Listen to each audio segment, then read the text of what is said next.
Alright, today I'd like to do no evidence again. Once again, we are practicing no evidence. Not one of the main challenges that I do, but it's actually really fun.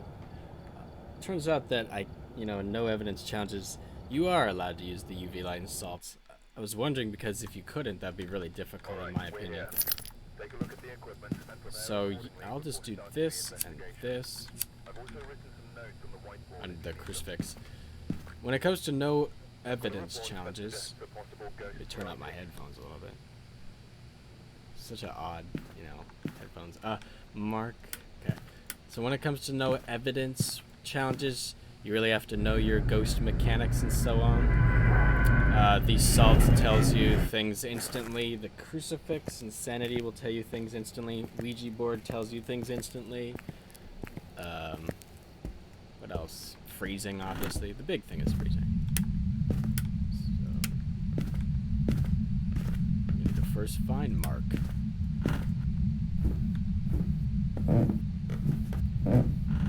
Should be on this side, I think. Oh, I've never had. I've actually only had I've had a basement poltergeist, but basement is it's like a rare ghost. So, turning this on, a rare ghost location. But that footstep was loud and clear. Mark is clearly in the basement. We're gonna go back and get some more stuff. Now we brought the salt. Let's get a UV light, photo camera, and maybe another crucifix. Now I actually don't know where the Ouija board spawns on any of these maps because I just do not care about Ouija boards. I never really use them. Another crucifix, or our sanity's just so high. So what do we want to do? We need to sit in there. We could do the salt test, or rather the wraith test, which is, here's a ghost mechanic that you gotta know when attempting no evidence or just regular game, which is when you do the salt, when you leave salt on the floor and the ghost walks through the salt, the ghost will leave footprints if it's not a wraith. But if it is a wraith, it will not leave footprints. And that's just how it works. So usually you will hear the sound of the ghost, walking all over the place after it steps in salt, which hopefully we could demonstrate. I don't know if I placed the salt in a good location, but we'll find out. The photo camera is actually for the phantom test, which is if you take a photo of a phantom, it will disappear. And so, we could just turn this off, I think. Look for perturbed. Also, I know Ouija board is down here, but I guess it didn't spawn.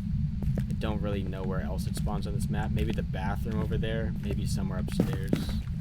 Oh, here we go. And there are the footprints, rather. Let's get a photo.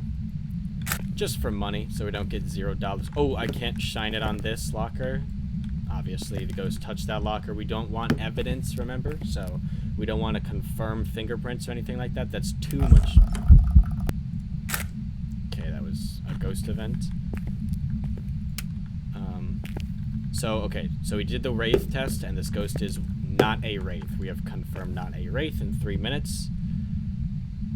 That was a good ghost event, but I didn't quite see where the ghost was. Oh, I can get a flashlight. What am I doing? I'll get a flashlight.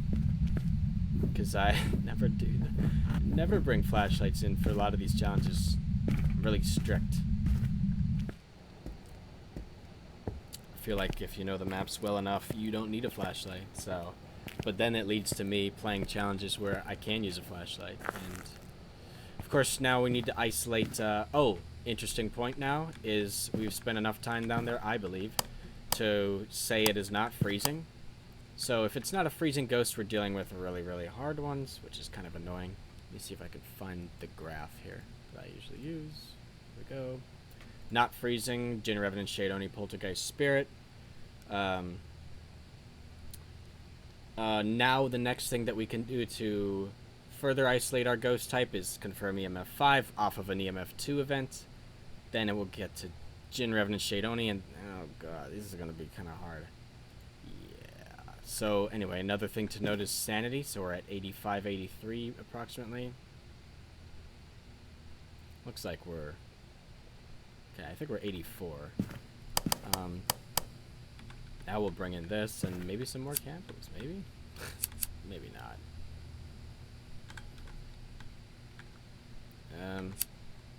We need a lighter because we have a candle. Okay.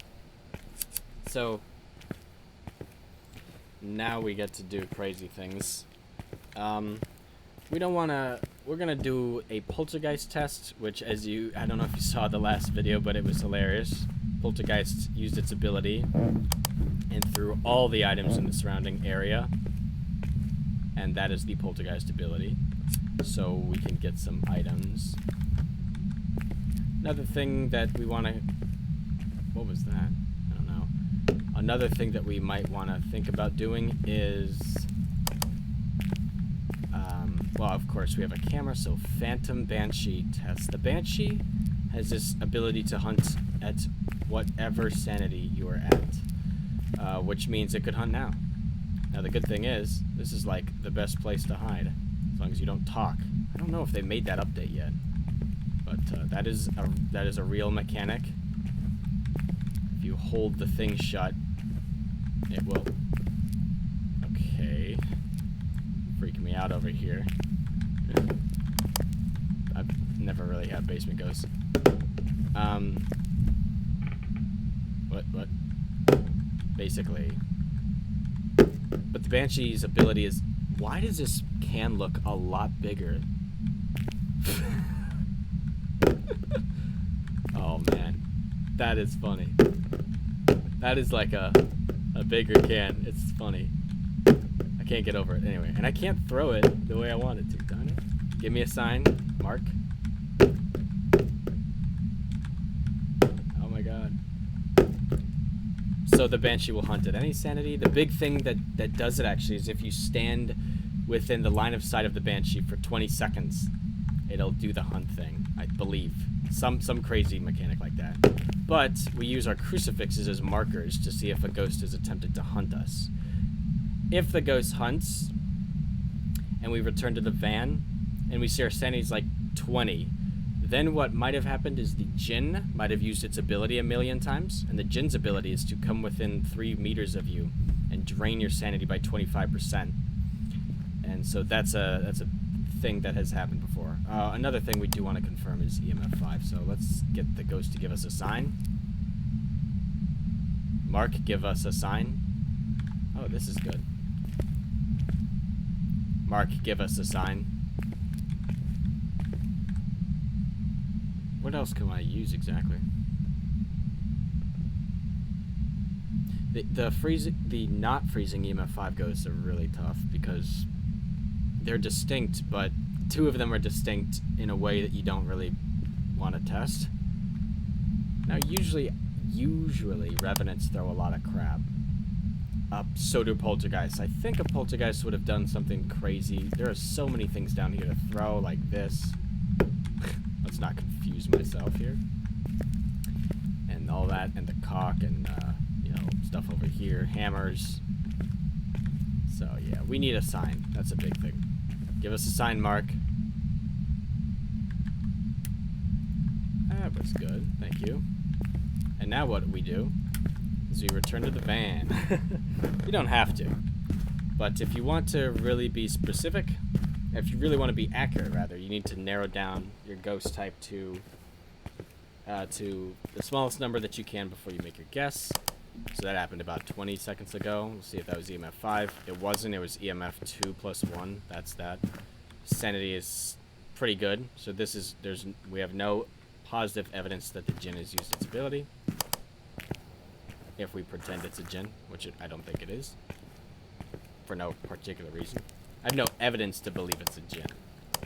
But then again, we have no evidence. This is a no evidence challenge. Anyway. Let's see if he threw anything down here. This is pretty passive.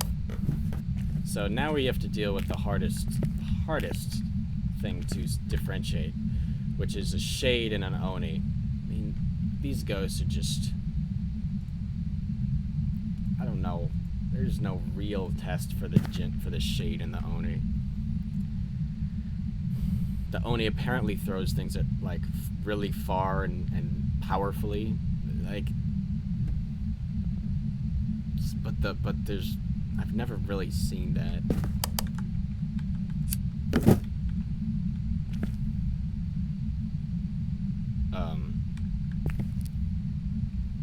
What? Alright, we're gonna see if that was a 10 on the graph. If it was, then it's another poltergeist.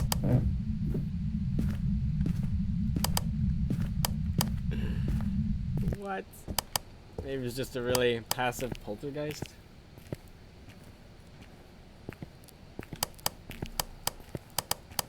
Alright. Did it drain my sanity and... Okay, it threw 5 items, so it should have drained it by 10, which that looks correct. Okay then. You are a poltergeist. Once again.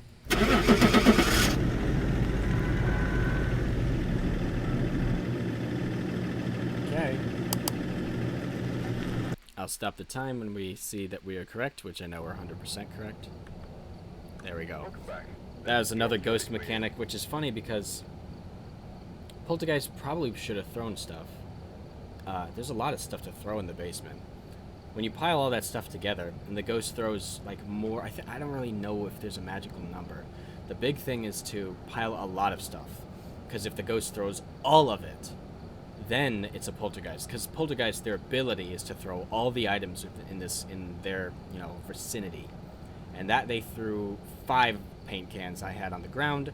Then what happens is the mechanic goes on. It's 2 times the number of items that were thrown is how much your sanity is reduced by. So we had 5 items. That is 10% sanity decrease. We knew we were about 80 something when we went back in, 85 I believe. Then we checked again, I saw 76. It was a little high at first. I was skeptical at first, but yeah. Also, the 10 on the graph, the reason I wanted to look for that was because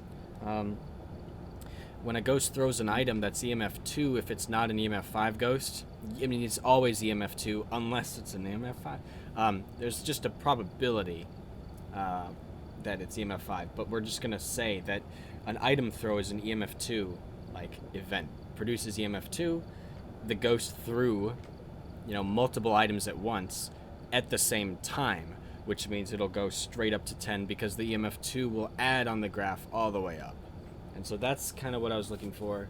Poltergeists are notorious for throwing the graph. Like, if you want to read the graph, you have to be very careful to not interpret large spikes that, oh, it's EMF 5, or it's like EMF 10, or whatever you want to call it.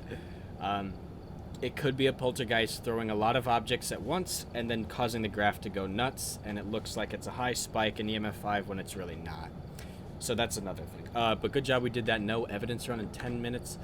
Once again, poltergeists are kind of easy, I think, to pick out in these no evidence runs, just because their behavior is so distinct. But anyway, hopefully you enjoyed that, and take care if you enjoyed that. Have a nice night.